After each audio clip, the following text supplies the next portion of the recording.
Welcome to The Explainer. Today, we're diving into the incredible story of a young entrepreneur named Jake. And his journey? It starts in a cold bedroom in a forgotten town and ends with a business that literally changes people's lives. It's a really raw look at what it actually takes to turn a dream into reality. So, this whole thing kicks off not with some fancy business plan, but with this powerful promise. This wasn't just a goal he jotted down somewhere. No, this was a vow. Something Jake made to himself, out loud, staring into a mirror every single morning. And that became the bedrock for everything that came next. So picture this. Jake's 24 years old. He's got no degree, zero connections, and pretty much just a beat-up old laptop to his name. But the one thing he did have was a desire he described as the kind of thing that wakes you up at night. This wasn't some casual wish, it was a burning, all-consuming need to build something out of absolutely nothing.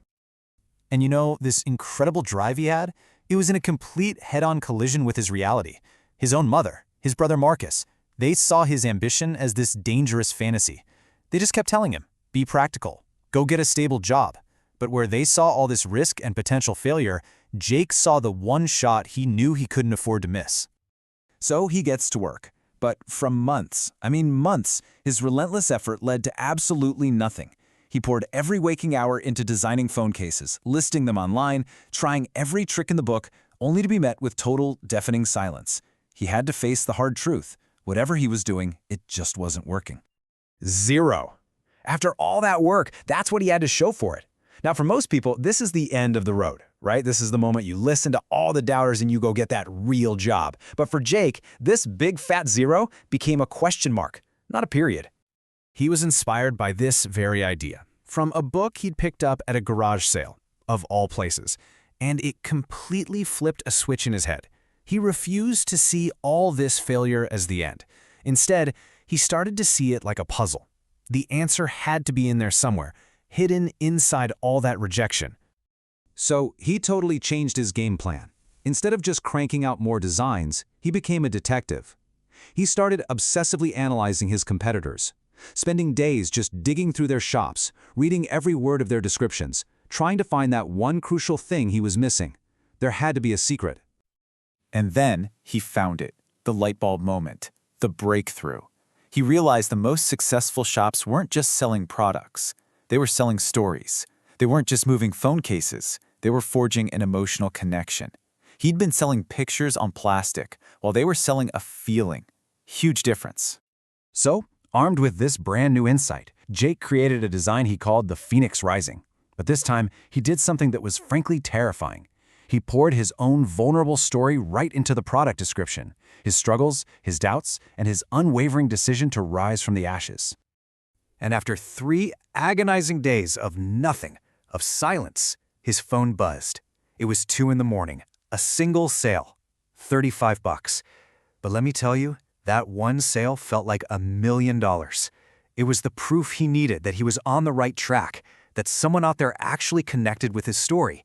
It felt like the universe was finally talking back. And then this review came in, and it just confirmed everything. His new strategy wasn't just some clever marketing tactic, it was about creating a real, genuine human connection. He wasn't in the business of selling phone cases anymore, he was in the business of selling hope. Well, that one sale opened the floodgates. It quickly turned into tens of sales, then hundreds. The momentum was finally building. But as his sales exploded, Jake found out a new truth the hard way. Growth isn't a destination. It's a whole new set of complex challenges. I mean, just look at how fast this all happened. By month 6, he's able to quit his warehouse job to go all in. By month 9, the business is pulling in $8,000 a month. Things are looking amazing, right up until they weren't. This rapid climb was heading straight for a catastrophic failure he never saw coming. So get this. His main supplier, the company that printed and shipped every single one of his products, just vanished. Overnight. No warning, no email, just gone. He was left with 200 angry customers, all these pending orders, and absolutely no way to get them their stuff. His entire business was about to go up in smoke. But instead of panicking, he fell back on that core philosophy. He remembered that quote, that every adversity carries with it the seed of a benefit. So he scrambled, and he found not 1, but 3 new suppliers. In the end, he didn't just fix the problem, he made his entire supply chain stronger and more resilient than it had ever been. that crisis actually became a massive opportunity. Okay, so after surviving that disaster, Jake's business just kept on climbing.